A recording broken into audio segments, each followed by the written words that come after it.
hormati, para tamu undangan kita pada pagi hari ini saya kira agak sedikit lengkap ini dan cukup dijadikan sebagai representasi dan juga referensi bagi kita untuk merumuskan bagaimana masa depan tenaga kesehatan kita di Indonesia untuk diperbaiki ke depan ini. Ada beberapa hal yang ingin saya sampaikan tadi setelah mendengar semua paparan, yang kebetulan tadi paparannya saya dengar melalui Zoom. Dan ini saya kira perlu dicatat oleh tenaga ahli kita. Yang pertama yang saya dengar tadi adalah bahwa ada banyak masalah di dalam sistem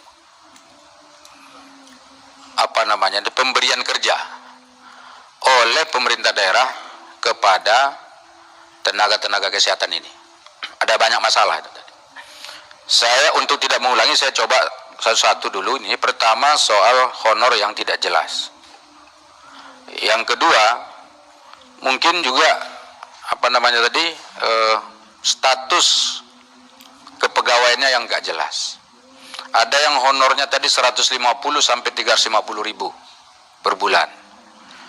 Kemudian ada yang tidak masuk dalam data atau problem datanya masih bermasalah. Kemudian yang berikutnya adalah adanya warning dari pemerintah bahwa tahun 2023 tidak ada lagi sistem honor di Indonesia atau akan dihapuskan. Jadi ini saya kira ini harus dicatat bahwa ini keluhan. Belum lagi nanti kalau ditanya soal kesejahteraan tadi katanya kalau mereka sakit malah justru ini nggak di cover malah justru. Padahal mereka ini menangani orang-orang yang terpapar COVID pada waktu itu. Tidak di cover. Nah ini tentu sangat memprihatinkan kita semua.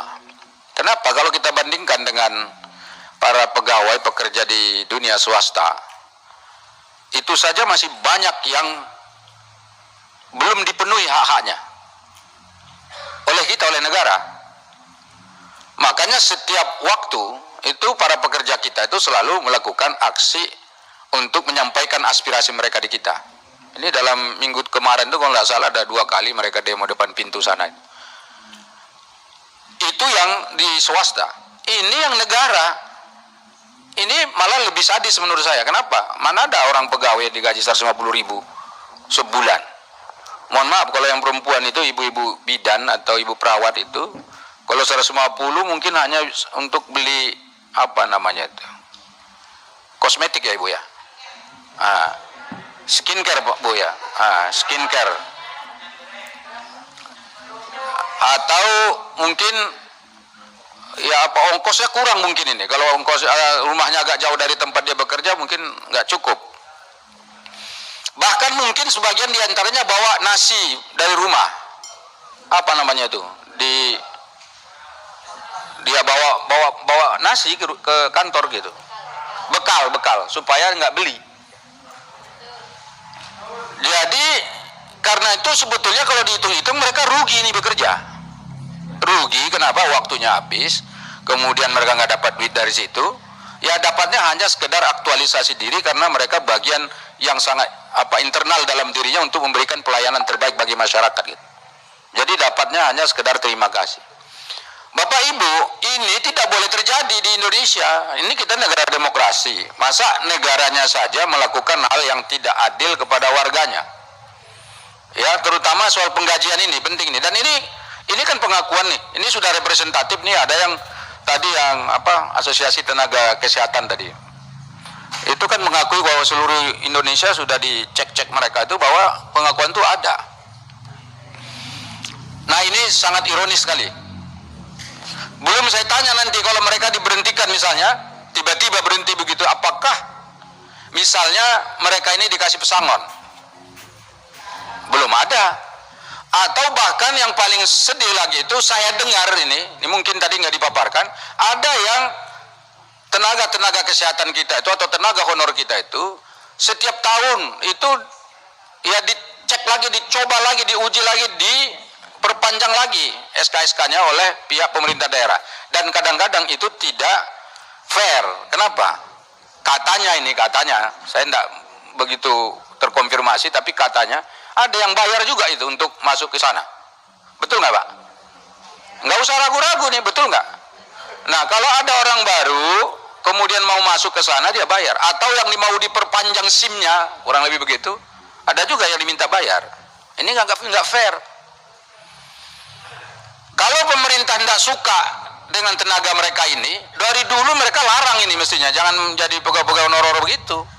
Ini buktinya kan diterima, dimanfaatkan tenaganya, tapi tidak dipikirkan kesejahteraannya. Ini melanggar. Dan kita memang harus mengawal ini. Belum lagi data tadi, datanya kan kalau nggak salah kemarin kata Ibu Ade 100 berapa 22.000 apa berapa itu?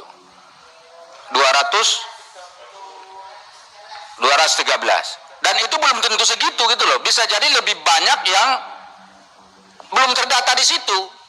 Saya tidak yakin 213.000. Malah justru saya 2 kali lipat dari situ mungkin ada itu. Karena ada yang TKS yang tadi belum ada saya dengar penjelasan yang soal TKS ini, itu yang lebih penting di TKS nih. Tenaga kerja sukarela. Karena ketika dia melamar jadi pegawai, dia harus tanda tangan. Saya yang bertanda tangan di bawah ini nama, ya kan, Anthony Ginting misalnya gitu. Tempat tanggal lahir, ini dan seterusnya. Dengan ini menyatakan bersedia untuk diangkat jadi tenaga honorer dengan catatan: 1. Tidak menuntut gaji. 2. Tidak menuntut diangkat pegawai honor daerah. 3. Tidak menuntut untuk diangkat PNS. Itu betul kan? Dan itu terjadi di seluruh Indonesia, Bapak Ibu. Mana ada perjanjian kerja seperti itu? Tidak menuntut gaji. Ini saja udah melanggar hak asasi manusia. Orang dipekerjakan tidak menuntut gaji. Yang kedua, tidak menuntut diangkat jadi honor daerah. Berarti mau ngapain dia kerja di situ? Honor apa dia di situ? Siapa yang mempekerjakannya? Kan nggak jelas. Yang ketiga, tidak menuntut jadi pegawai negeri. Ini sudah melanggar semua ini. Kenapa? Ini kan menuntut pegawai negeri ini. Berarti kan melanggar. Nah, berarti yang seperti ini, Bapak Ibu Saudara, ini harus dicatat oleh teman-teman. Ini nggak boleh terjadi di Indonesia. Kita sebagai negara demokrasi terbesar di Asia ini dikagumi oleh orang lain. Karena kita pilpres, udah beberapa kali, pilpres loh ya, pilpres. Walaupun ketegangannya kencang antara beberapa pihak para pendukung, tapi alhamdulillah kita tetap damai. Kontribusinya siapa? Masyarakat. Nggak ada yang ribut, nggak ada yang perang. Mestinya negara berterima kasih kepada masyarakat yang menjaga demokrasi kita ini terjalin dengan benar dan terlaksana dengan baik. Itu kontribusi masyarakat. Padahal ketegangannya sampai sekarang masih terasa ini. Padahal udah gabung-gabung kita semua. Tapi ketegangan di masyarakat masih ada. Ini kontribusi. Jangan-jangan nakes ini juga berkontribusi karena ketika mereka melayani itu tidak memandang partai politiknya apa. Ya kan, kalau mereka nanya datang ke sana berobat, ditanya kamu partainya apa? Partai A, nggak mau saya suntik, kamu sana aja mati aja sekalian. Kan nggak begitu. Benar nggak Bapak Ibu? Kan bekerjanya atas apa? Dasar kemanusiaan, benar nggak? Apakah Ibu pernah nanya agamanya? Nggak pernah tanya agamanya. Apakah pernah nanya sukunya? Nggak pernah tanya sukunya. Ah, ini kalau orang Bali nggak mau saya, nggak ada Pak. Dan di Bali juga gitu. Di Bali juga kalau kita datang berobat nggak ditanya kamu orang Batak ya? Enggak Pak. Maka karena itu ini sudah bagus, yang dikerjakan oleh mereka itu bagus, karena itu kita harus memperjuangkan. Itu satu. Yang kedua, Bapak Ibu, ini kan masalah keuangan negara. Ini supaya jelas Pak, clear. Saya kira negara juga tahu kebutuhan terhadap tenaga kesehatan itu memang cukup tinggi di Indonesia. Karena salah satu ukuran tingkat kesejahteraan rakyat di Indonesia ini, selain pendidikan itu adalah kesehatan. Jadi kalau petugas kesehatannya itu tidak seimbang dengan jumlah penduduk, kita jumlah penduduknya 273 juta, tidak kurang dari 237 juta. Dan tingkat natalitas kita, tingkat kelahiran di Indonesia paling rendah 5 juta per tahun. Semakin banyak jumlah penduduk, itu maka semakin banyak ada tingkat natalitasnya.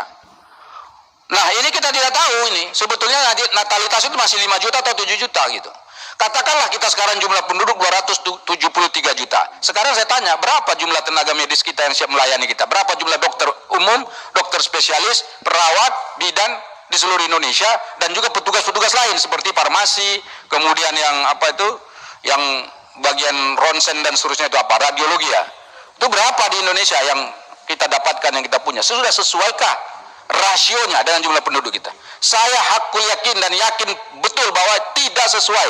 Andai kata seluruh tenaga honor ini diangkat jadi PNS, pasti masih kurang jumlah tenaga yang dibutuhkan untuk melayani seluruh rakyat Indonesia, terutama yang di daerah pinggiran, di daerah perbatasan, daerah-daerah kecil, di mana orang-orang juga agak segan untuk bekerja bertugas di sana. Segan loh maksudnya.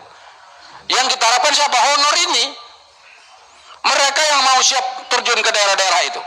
Dan saya yakin kalau mereka diangkat jadi PNS, mereka bisa membuat surat, saya bersedia untuk tidak dipindah dan akan tetap bertugas selamanya di tempat itu. Kan bagus begitu, daripada tidak bersedia, tidak digaji, tidak diangkat honor daerah, tidak diangkat PNS. Itu lebih bagus saya siap untuk ditugaskan di sini dan tidak pindah-pindah. Saya kira Bapak Ibu yang sudah sekarang honor di puskesmas, honor di daerah-daerah, itu pasti siap untuk melakukan itu. Ini bagian kedua, karena itu masalah keuangan negara ini, bagian keduanya ini, supaya Bapak Ibu tahu, ini yang kadang jadi masalah. Pemerintah kita ini belum tentu ada uangnya. Saya ingat dulu di Komisi 9 ini kami sudah pernah berhasil memperjuangkan bidan PTT Bapak Ibu. Kalau pernah ingat tuh, tahun 2017 atau 18 ya? 2018 Bang Ansor ya? 17. Kita mulai dari 2017, diangkatnya 2018. Persisnya. 42.000 orang yang kita angkat dari sini. Jadi Bapak Ibu harus berpikiran positif bahwa Komisi 9 ini, kami di sini ini tentu sangat berpikir untuk mengangkat semua pegawai negeri itu, yang honor untuk jadi pegawai negeri. Tetapi yang 42.000 itu ternyata anggarannya kurang lebih 1 tahun ini paling sedikit 1,2 triliun untuk gajinya saja dan biaya operasionalisasi pelaksanaan dia sebagai PNS.